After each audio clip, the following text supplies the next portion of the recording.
إن الحمد لله نحمده ونستعينه ونستغفره ونعوذ بالله من شرور أنفسنا ومن سيئات أعمالنا.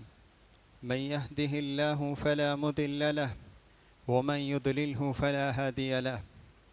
وأشهد أن لا إله إلا الله وحده لا شريك له وأشهد أن محمدا عبده ورسوله. يا أيها الذين آمنوا اتقوا الله حق تقاته ولا تموتن إلا وأنتم مسلمون. يا أيها الناس اتقوا ربكم الذي خلقكم من نفس واحدة وخلق منها زوجها وبث منهما رجالا كثيرا ونساء واتقوا الله الذي تساءلون به والأرحام إن الله كان عليكم رقيبا. يا أيها الذين آمنوا اتقوا الله وقولوا قولا سديدا يصلح لكم أعمالكم ويغفر لكم ذنوبكم ومن يطع الله ورسوله فقد فاز فوزا عظيما. أما بعد فإن أصدق الحديث كتاب الله وخير الهدي هدي محمد صلى الله عليه وسلم وشر الأمور محدثاتها وكل محدثة بدعة وكل بدعة ضلالة وكل ضلالة في النار. أعوذ بالله السميع العليم من الشيطان الرجيم من همزه ونفخه ونفثه. بسم الله الرحمن الرحيم. قل هل ننبئكم بالأخسرين أعمالا الذين ضل سعيهم في الحياة الدنيا وهم يحسبون أنهم يحسنون صنعا. ہر قسم کی تعریف، بزرگی اور بڑائی اللہ رب العالمین کے لیے لائق و زیبا ہے، جو آسمان و زمین اور ہم تمام لوگوں کا خالق، مالک، رازق ہے۔ بے شمار درود و سلام نازل ہو ہمارے پیارے نبی، آخری نبی محمد مجتبیٰ صلی اللہ علیہ وسلم پر، جن کی انتھک کوشش سے آج ہم سب اسلام کے سائے میں زندگی بسر کر رہے ہیں۔ محترم بزرگوں، دوستوں، پیارے بچوں اور معزز اسلامی ماؤں اور بہنوں، اللہ تعالیٰ کی حمد و ثنا بیان کرنے کے بعد میں نے قرآن مجید کی ایک آیت آپ لوگوں کے سامنے تلاوت کی ہے۔ اس آیت کریمہ میں اللہ تعالیٰ نبی کریم صلی اللہ علیہ وسلم سے مخاطب ہو کر فرماتا ہے، قل، اے نبی آپ کہہ دیجئے، هل ننبئکم بالاخسرین اعمالا، کیا میں تمہیں بتلاؤں وہ لوگ جو عمل کے اعتبار سے بہت ہی گھاٹے میں ہیں۔ قل هل ننبئکم بالاخسرین اعمالا الذین ضل سعیہم فی الحیاۃ الدنیا، یہ وہ لوگ ہیں جن کی کوشش دنیا میں، جو انہوں نے کوششیں کی ہیں، وہ کوششیں بیکار ہو گئی۔ وَهُمْ يَحْسَبُونَ أَنَّهُمْ يُحْسِنُونَ صُنْعًا، اور وہ یہ سمجھتے تھے کہ ہم نیک کام کر رہے ہیں، ہم اچھا کام کر رہے ہیں اور ہم نیکی اور بھلائی کے کام کر رہے ہیں، حالانکہ ان کی ساری کوششیں بیکار ہو گئی ہیں۔ محترم حضرات، اس آیت کریمہ میں اللہ تعالیٰ ان لوگوں کی طرف اشارہ کرتا ہے جو دنیا میں کام کرتے ہیں، محنت کرتے ہیں، عمل کرتے ہیں، لیکن ان کی محنت اور ان کا عمل ضائع ہو جاتا ہے، اور یہ بہت ہی بدترین نقصان ہے۔ آدمی محنت ہی نہ کرے، کام ہی نہ کرے اور اس کی کوئی اجرت نہ ملے تو اس سے زیادہ آدمی کو افسوس نہیں ہوتا ہے، لیکن آدمی کام کریں، پسینہ ٹپکائیں، خون ٹپکائیں، محنت کریں، اور جب مزدوری کا وقت آتا ہے مالک کہہ دیتا ہے کہ اب میرے پاس کوئی اجرت نہیں ہے، کیونکہ آپ کا کام ہم جیسا چاہتے تھے ویسا نہیں ہے، تو انسان کتنا افسوس ہوگا۔ صبح سے شام تک محنت کرتا ہے اور جب مزدوری کا وقت آتا ہے مالک کہہ دیتا ہے کہ آپ کا کام تشفی بخش نہیں ہے، اطمینان بخش نہیں ہے، تو ہمارے پاس تمہارے لیے کوئی اجرت نہیں، کوئی مزدوری نہیں۔ تو اللہ کہتا ہے قیامت کے دن بھی کچھ لوگ ایسے ہی ہوں گے جو دنیا میں نیک عمل کیے ہوں گے، محنت کیے ہوں گے، کوشش کیے ہوں گے، جب اللہ کے پاس پہنچیں گے تو اللہ کہہ دے گا کہ تمہاری محنتیں بیکار، تمہاری کوششیں بیکار، تمہارا عمل ضائع ہو گیا، میرے پاس کوئی اجرت نہیں۔ سبحان اللہ۔ تو اللہ کہتا ہے یہ بہت بڑا نقصان ہے، بہت بڑا نقصان ہے۔ تو یہ کون لوگ ہیں؟ 3 طرح کے لوگ ہیں۔ پہلی قسم میں وہ لوگ ہیں جو نیک عمل کرتے ہیں، اچھا عمل کرتے ہیں، لیکن ایمان کی بنیاد پر نہیں کرتے ہیں، توحید کی بنیاد پر نہیں کرتے ہیں، بہت اچھا کام کرتے ہیں، غریبوں کو کھلاتے ہیں، کنویں کھدواتے ہیں، سب اچھا کام ہے، لیکن ایمان بنیاد نہیں ہے، تو ایسا عمل اللہ کے پاس مقبول نہیں ہے۔ پیارے نبی صلی اللہ علیہ وسلم کے زمانے میں ایک آدمی تھا، اس کا نام تھا ابن جدعان، بہت اچھا عمل کرتا تھا، بہت نیک کام کرتا تھا۔ پیارے نبی صلی اللہ علیہ وسلم سے پوچھا گیا، اے پیارے نبی، ابن جدعان کے بارے میں آپ کا کیا خیال ہے؟ کیا وہ جنت میں جائے گا؟ اللہ کے رسول نے کہا وہ جنت میں نہیں جائے گا، لِأَنَّهُ لم يقل رب اغفر لي ذنبي قط، کہ اللہ کے رسول نے کہا اس نے کبھی بھی یہ نہیں کہا کہ اے اللہ میرے گناہ کو معاف فرما۔ مطلب یہ ہے کہ اس نے ایمان کی بنیاد پر اچھا کام نہیں کیا، اسی لیے قیامت کے دن اس کا عمل اس کے لیے کوئی فائدہ نہیں پہنچائے گا۔ دوسرا وہ شخص ہے جو عمل کرتا ہے لیکن ریاکاری ہے، دوسروں کو دکھانے کے لیے، دوسروں کو امپریس کرنے کے لیے، دوسروں کی شہرت حاصل کرنے کے لیے جو کام کرتا ہے وہ اللہ کے پاس مقبول نہیں، وہ ریاکاری ہے۔ قیامت کے دن کہے اللہ کے پاس آئے گا تو اللہ کہے گا میرے لیے آپ کے پاس کوئی اجرت نہیں، جاؤ ان لوگوں کے پاس جن کو تم دکھانے کے لیے جو تم کام کرتے تھے، انہی سے تم اپنی اجرت حاصل کر لو، اپنی مزدوری حاصل کر لو، میرے پاس کوئی عمل نہیں ہے۔ یہ دوسری قسم ہے۔ تیسری قسم وہ لوگ ہیں جو بدعتی ہیں، جو بدعت کا کام کرتے ہیں اور اچھا سمجھ کر کرتے ہیں۔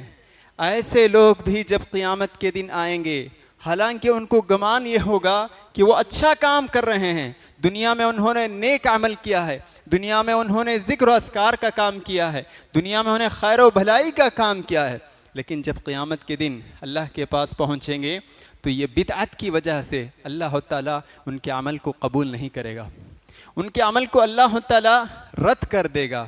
تو میں آج جو تیسری قسم ہے اسی موضوع پر اپنی کچھ میں روشنی ڈالنا چاہتا ہوں۔ تو محترم حضرات، ہم جس مہینے سے گزر رہے ہیں وہ ہے شعبان کا مہینہ۔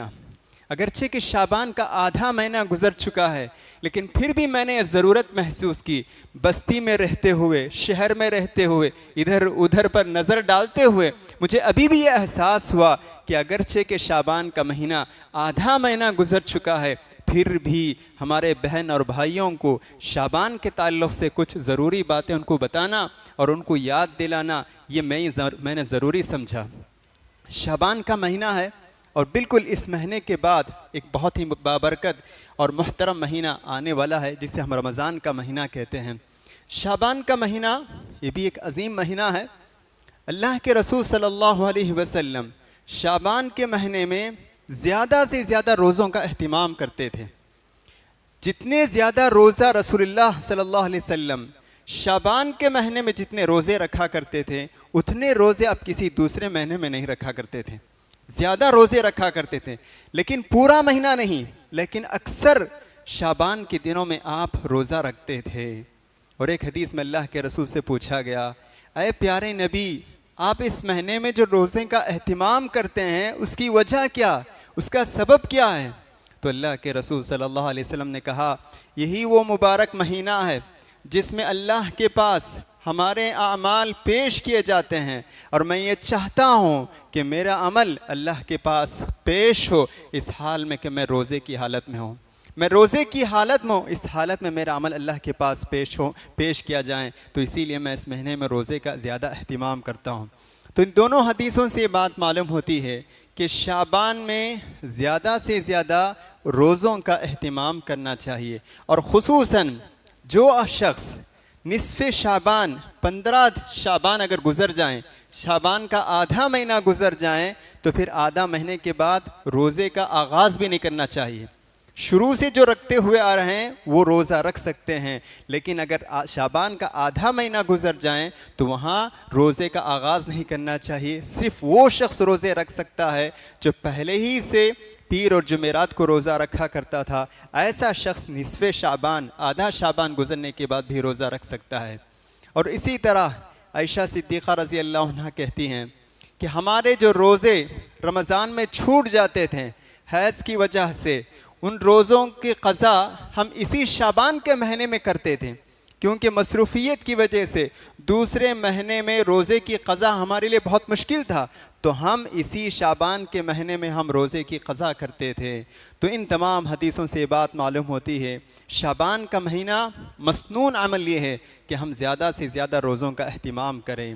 اور اسی طرح ہماری وہ بہنیں جن کی روزے چھوٹ گئے ہیں رمضان کے مہینے میں، ان کے لیے موقع ہے کہ شعبان کے مہینے میں اپنے سارے جو روزے چھوٹ گئے ہیں ان کی قضا کر لیں۔ یہی مسنون عمل ہے۔ کتنا آسان ہے، دین بہت آسان ہے۔ وما جعل علیکم فی الدین من حرج، کہ اللہ فرماتا ہے تمہارے دین میں ہم نے کوئی مشکل اور کوئی پریشانی کی بات نہیں رکھی ہے۔ سمجھنے میں آسان، عمل کرنے میں آسان، لوگوں کو بتانے میں آسانی، بہت آسان دین ہے، اس سے بڑھ کر کوئی آسانی نہیں ہے۔ لیکن آج لوگوں نے ہمارے دین کو پیچیدہ بنا لیا ہے۔ یہ مسنون عمل چھوڑ کر آج ہم ایسے بدعات اور خرافات میں ملوث ہو گئے ہیں کہ ہم مسنون عمل کے بجائے بدعات اور خرافات کے کاموں میں ہم ملوث ہو گئے ہیں۔ نیکی اور بھلائی کے کمانے کے بجائے برائی اور گناہ ہم کما رہے ہیں، جانتے ہوئے یا نہ جانتے ہوئے ہم برائی کے کاموں میں ہم ملوث ہیں۔ خصوصاً 15ویں شعبان کی رات جب آتی ہے تو کچھ مسلمان ایسے ہیں جس کو وہ عید برات کہتے ہیں کہ عید برات اگرچہ کہ رات گزر گئی ہے، لیکن پھر بھی میں یہ کہنا چاہتا ہوں تاکہ ہم یہ جان لیں، بہت ساری غلط باتیں مسجدوں میں بیان کی جاتی ہے، تاکہ ہمارا یہ فرض بنتا ہے کہ کل ہی آپ لوگ یہ ساری باتیں سنے ہیں اور آج اس کی صحیح حقیقت کیا ہے یہ جاننا ہمارے لیے ضروری ہے۔ اسی لیے میں اس مسئلے کو دوبارہ چھیڑ رہا ہوں کہ لوگ اس کو عید برات کہتے ہیں۔ عید تو عید، عید الفطر تو عید الفطر، عید الاضحیٰ تو عید الاضحیٰ، اگر اس میں کوئی نیا لباس نہ پہنے کوئی حرج کی بات نہیں، اگر عید الفطر میں اگر نیا لباس نہیں پہنا کوئی حرج کی بات نہیں، لیکن عید برات میں سر سے پیر تک سب چیزیں نئی ہونی چاہیے، ٹوپی نئی، لباس نیا، جوتے نئے، ہر چیز نئی ہونا چاہیے۔ سبحان اللہ، برات عید کی رات ہے؟ عید کی رات ہے؟ ہرگز نہیں۔ پیارے نبی صلی اللہ علیہ وسلم مکہ مکرمہ سے مدینہ ہجرت کر کے آپ تشریف لائے، آپ نے دیکھا کہ لوگ خوشیاں منا رہے تھے۔ آپ نے لوگوں سے پوچھا کہ یہ جو خوشیاں منا رہے ہیں اس کی وجہ کیا ہے؟ تو لوگوں نے کہا پیارے نبی ہم جاہلیت میں 2 دن اپنے طرف سے ہم مقرر کر لیے ہیں جسے ہم فیروز اور نیروز کہتے ہیں۔ یہ 2 دن جب بھی آتے ہیں ہم ان 2 دنوں میں خوشیاں مناتے ہیں، ہم محفلیں منعقد کرتے ہیں، خوشیاں مناتے ہیں۔ تو اللہ کے رسول نے کہا لوگوں، اللہ تعالیٰ نے ان 2 دنوں کے بدلے میں تمہارے لیے 2 بہتر دن عطا کیے ہیں، اور وہ ہے عید الفطر اور دوسرا ہے عید الاضحیٰ۔ اس حدیث سے صاف صاف یہ بات ہمیں معلوم ہوتی ہے کہ ایک مسلمان کے لیے جو اللہ پر ایمان رکھتا ہے، رسول پر ایمان رکھتا ہے، یوم آخرت پر ایمان رکھتا ہے، اس کے لیے خوشی منانے کے صرف اور صرف 2 ہی دن مقرر ہیں، صرف اور صرف 2 ہی دن مقرر ہیں، اور وہ ہے عید الفطر اور عید الاضحیٰ۔ نہ ہی شب برات اور نہ ہی 27ویں رات۔ یہ ہمارے لیے 27ویں رات اگرچہ کہ طاق راتوں میں سے ہے، وہ عبادت کا موقع ہے، عبادت کی رات ہے، لیکن وہ عید کی رات ہمارے لیے نہیں۔ یہی نہیں، لوگ یہ بیانوں میں سنتے ہیں کہ یہ رات وہ رات ہے جس میں روحیں آتی ہیں، جس میں روحیں آتی ہیں، ہمارے جو رشتہ دار جو گزر چکے ہیں، انتقال ہو چکے ہیں، ان کے روحیں گھروں میں آتی ہیں اور آ کر ان کی من پسند کھانا کھاتے ہیں۔ سبحان اللہ، کتنی غلط بات ہے اور بے بنیاد بات ہے۔ حالانکہ حدیث سے ہمیں یہ بات معلوم ہوتی ہے کہ اگر آدمی جو فوت ہو چکا ہے اگر وہ نیک آدمی ہے تو اس کی روح، اس کا ٹھکانہ، اس کا مقام علیین ہے، علیین میں ان کی روحیں رہتی ہیں، وہ دوبارہ نکل کر دنیا کو آ نہیں سکتی۔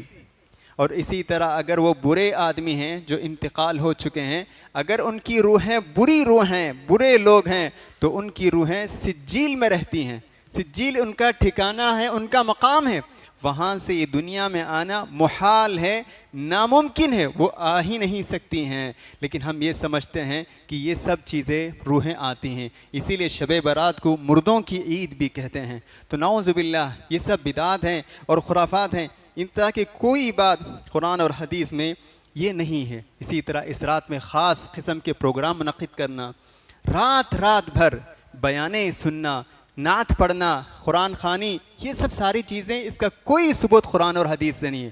صحابہ اگر ہم دیکھیں انبیاء علیہم السلام کے بعد سب سے افضل لوگ اس زمین پر جنہوں نے زندگی بسر کی ہے وہ ہیں صحابہ کرام رضی اللہ عنہم اجمعین۔ کہ ہم دیکھتے ہیں کہ عمر بن خطاب، ابو بکر، یہ ایسے لوگ ہیں جن کے بارے میں پیارے نبی صلی اللہ علیہ وسلم نے دنیا ہی میں جنت کی خوشخبری آپ نے سنا دی۔ ابو بکر فی الجنہ، عمر فی الجنہ، عثمان فی الجنہ، اس طرح آپ نے ایک ہی مجلس میں 10 صحابہ کو آپ نے جنت کی خوشخبری سنا دی۔ جب ہم ان کی سیرت، ان کی زندگی کا مطالعہ کرتے ہیں تو ہمیں معلوم ہوتا ہے کبھی انہوں نے اس طرح کی کوئی کام نہیں ہے، نہ ہی وہ 27ویں رجب شب معراج انہوں نے منائی اور نہ ہی انہوں نے شب برات انہوں نے منائی۔ جب ہم حدیث کا مطالعہ کرتے ہیں، کیا یہ رات حقیقت میں اس طرح کی فضیلت اور اہمیت کی رات ہے؟ ہم جب حدیثوں پر نظر ڈالتے ہیں، ہاں اس میں کوئی شک نہیں، کچھ حدیثیں اس سلسلے میں آئی ہیں۔ سب سے مشہور حدیث جو کل رات بھی آپ لوگ سنے ہوں گے کچھ بیانات میں، کہ جس میں کہا جاتا ہے کہ اللہ کے رسول کہتے ہیں جب 15ویں شعبان ہو، قوموا لیلہا، کہ راتوں میں کھڑے ہو کر نماز پڑھو، وصوموا نہارہا، اور اس کے دن میں روزہ رکھو۔ یہ حدیث ابن ماجہ میں ہے، اور یہ حدیث ابن ماجہ حدیث کی کتابوں میں سے ایک مشہور کتاب ہے، لیکن اس حدیث کے جو روات ہیں، نریٹرز جسے ہم کہتے ہیں، راوی، روایت کرنے والے، اس میں سے ایک راوی ہیں، ان کا نام ہے ابن ابی سبرہ، اور امام احمد رحمہ اللہ ان کے بارے میں کہتے ہیں یضع الحدیث، وہ حدیثیں گڑھتے تھے، وہ حدیث بناتے تھے، حدیث گڑھتے تھے، حدیث مینوفیکچر کرتے تھے اور پھر نبی کریم صلی اللہ علیہ وسلم کی طرف منسوب کرتے تھے۔ نعوذ باللہ، ایسا شخص یہ حدیث روایت کریں، کیا ہم اس حدیث پر ہم بھروسہ کر سکتے ہیں؟ جب تک کوئی بھی حدیث صحیح سند کے ساتھ ہمارے پاس نہ ہو اس وقت تک ہم عمل کے مکلف نہیں ہیں۔ اللہ قیامت کے دن نہیں پوچھے گا، جب تک کہ حدیث صحیح سند کے ساتھ ہم تک پہنچے تو اس پر عمل کرنا ضروری ہے، اگر حدیث صحیح سند کے ساتھ نہ پہنچے تو اس پر عمل کرنے کی بھی ضرورت نہیں، کیونکہ قرآن مجید میں خود اللہ ہمیں یہ ادب سکھاتا ہے۔ جب بھی کوئی خبر پہنچے تو اللہ کہتا ہے ان جاءکم فاسق بنبأ فتبینوا، کہ اللہ فرماتا ہے جب بھی کوئی فاسق آدمی، برا آدمی تمہارے پاس خبر لے کر آتا ہے، اچھی طرح تحقیق کرو، اور جب اس خبر کی سچائی ثابت ہو جائیں تو پھر تم اس پر عمل کرنا۔ دیکھیے عام خبر کے بارے میں اللہ تعالیٰ ہمیں ادب سکھاتا ہے، جب حدیث ہو تو اور بھی چوکنا ہونا چاہیے، اور بھی محتاط ہونا چاہیے، اور بھی ہوشیار ہونا چاہیے کہ ہم پوچھیں، جانیں کیا یہ حدیث صحیح ہے، آتھنٹک ہے، صحیح ہے، صحیح سند کے ساتھ ہے، حدیث کی کتابوں میں یہ حدیث موجود ہے، اس کی کوئی اصل ہے، یہ تحقیق کریں۔ تحقیق کرنے کے بعد اس کے بعد پھر ہم عمل کرنے کی کوشش کریں۔ تو اس سے معلوم ہوتا ہے کہ یہ جو صبح میں جو روزہ رکھیں اس کی بھی کوئی صحیح حدیث نہیں ہے، تو اس لیے ان روزوں کے بجائے بہت سارے نفل روزے ہیں جو صحیح سند کے ساتھ صحیح حدیث میں موجود ہیں، ہم ان پر عمل کریں۔ پیر اور جمعرات کے روزے صحیح حدیث سے ثابت ہے، 13، 14، 15 جسے ہم ایام 20 کہتے ہیں، وہ روزے ہم رکھ سکتے ہیں، یہ سب روزے جو ہے صحیح سند سے ثابت ہیں، لیکن ہم ان روزوں کو نظر انداز کر دیتے ہیں اور جو صحیح سند سے ثابت نہیں ہے ایسے روزوں پر ہم عمل کرتے ہیں۔ محترم حضرات، یہ سب چیزیں بدعت اور خرافات ہیں جس کا بھی قرآن اور حدیث میں کوئی ثبوت نہیں ہے۔ نیکی اور ثواب کا کام ہم سمجھ کر جب ہم کرتے ہیں تو یہ کام اللہ کے پاس ہمیں کوئی اجر و ثواب کا باعث نہیں بنے گا، بلکہ ہمارے لیے گناہ کا باعث بنے گا، بلکہ جہنم میں لے جانے کا باعث بنے گا۔ تو اسی لیے ان سارے بدعت اور خرافات سے ہمیں بچنا چاہیے۔ پیارے نبی صلی اللہ علیہ وسلم فرماتے ہیں، عائشہ رضی اللہ عنہا روایت کرتی ہیں، من احدث فی امرنا ھذا ما لیس منہ فہو رد، کہ عائشہ رضی اللہ عنہ فرماتی ہیں جو شخص ہمارے دین میں کوئی نئی بات ایجاد کرتا ہے اس کا عمل مردود ہے، وہ اللہ کے پاس قبول نہیں ہوگا۔ 1400 سال پہلے اللہ کے رسول نے جیسا عمل کیا، جیسا اللہ کے رسول نے سکھایا ہے اسی طرح عمل کرنا چاہیے، اپڈیٹ نہیں ہونا چاہیے۔ دنیاوی معاملے میں جتنا اپڈیٹ ہوں گے اتنا زیادہ قابل تعریف، لیکن دنیا میں ہم آخرت دینی معاملے میں کوئی اپڈیٹ نہیں ہے۔ دینی معاملات میں 1400 سال پہلے جو لکیر رسول اللہ صلی اللہ علیہ وسلم نے کھینچی ہے بالکل وہیں ٹھہرنا ہے، اس سے آگے نہیں بڑھنا ہے۔ 4 رکعت ظہر کی نماز ہے تو 4 ہی رکعت پڑھنا چاہیے، اگر کوئی 3 رکعت پڑھتا ہے یا اگر کوئی 5 رکعت پڑھتا ہے تو وہ بدعت ہے۔ اسی طرح کسی دن کو کسی عبادت کے لیے خاص کر لینا یہ بھی بدعت ہے۔ پیارے نبی صلی اللہ علیہ وسلم نے کہا جمعہ کے دن اگرچہ کہ مبارک دن ہے، بابرکت دن ہے، پیارے نبی صلی اللہ علیہ وسلم نے کہا جمعہ کے دن کو بھی کسی عبادت کے لیے، تہجد کے لیے خاص نہیں کر لینا چاہیے۔ میں کسی دن تہجد کی نماز نہیں پڑھتا ہوں، بلکہ میں صرف اور صرف جمعہ کے دن میں اٹھ کر تہجد کی نماز پڑھتا ہوں۔ تو اس طرح جمعہ کے دن کو تہجد کی نماز کے لیے خاص کر لینا یہ بھی بدعت، یہ بھی جائز نہیں ہے۔ اللہ کے رسول نے فرمایا لا تخصو، کہ اللہ کے رسول نے فرمایا تم جمعہ کے دن کو قیام اللیل کے لیے، تہجد کے لیے تم خاص مت کر لو، بلکہ تم عام پڑھو، جتنا پڑھ سکتے ہیں پڑھو، ہر دن پڑھو، جمعہ کا دن بھی موقع مل جائے تو جمعہ کا دن بھی پڑھو، لیکن صرف خاص کر لینا یہ درست نہیں۔ پیارے نبی صلی اللہ علیہ وسلم جب کبھی خطبہ دیتے تو آپ ایک جملہ ضرور سناتے، وہ کیا ہے؟